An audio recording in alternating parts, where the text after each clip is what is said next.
When virtual reality became commercial in the mid-2010s, in the times of Uptown Funk or the Breaking Bad finale, yes, science! It turned into such a hype. Everyone wanted a VR set for video games, but the hype didn't just stop there.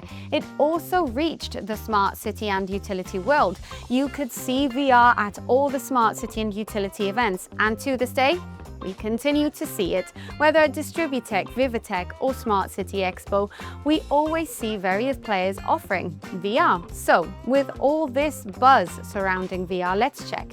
Is it a game changer or a tech fad for cities and utilities?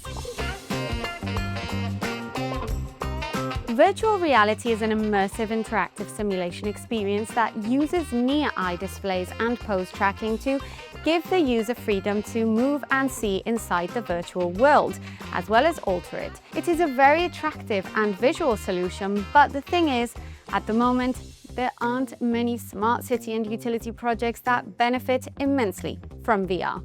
There are different ways VR can be used in the smart city and utility world. VR can be used just as a visualization tool. For example, the Orlando Region Digital Twin has a VR function for staff and visitors to visualize the 3D model and the data in a more first-hand manner. But in this case, the star is the digital twin itself.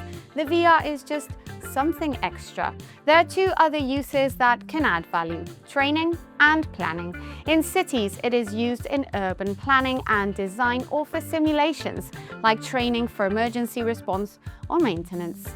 It gives planners the chance to act out something in the virtual world and understand what steps need to be taken to ensure efficiency, proper planning, as well as safety before doing it in the real world. It can prevent many mistakes. In the utility world, more of the same: training, planning, and simulations. Full maintenance, building and repair simulations, training in dangerous places like high voltage areas, equipment operation. We've seen utilities like SRP in the US turn to VR to train staff on how to find utility locations. But in an increasingly international world, it can also be used to gather experts in the virtual world.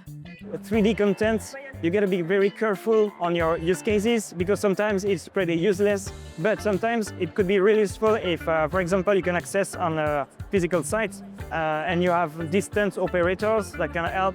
You can work with 10 people on the same 3D model of a building, for example. But you can do that, of course, in a different country with someone else, and that's not just video call, because that's being physically present. ITER Organization, an international nuclear project with Japan, South Korea, China, India, Russia, the EU, and the US, is building the world's largest fusion device to create energy. And to do that, they've bet on VR as one of the planning tools.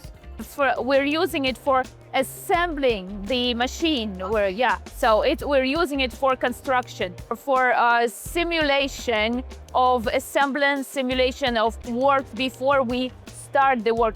Because for us, it's very important, that everything is adjusted with the highest precision that we can get. This example can be applied to cities and utilities, where and how to build by first running a simulation. But virtual worlds have not had the greatest track record. The metaverse was a flop, and VR is not an important tool in the industry at the moment. Training is the main use case for VR in cities and utilities for now. For industry players, it can be great for selling products. It can be a good sales pitch to show what they do, but it won't improve their product that much. In the case of simulations or predictions, like simulating floods, the most important part will be the digital twin.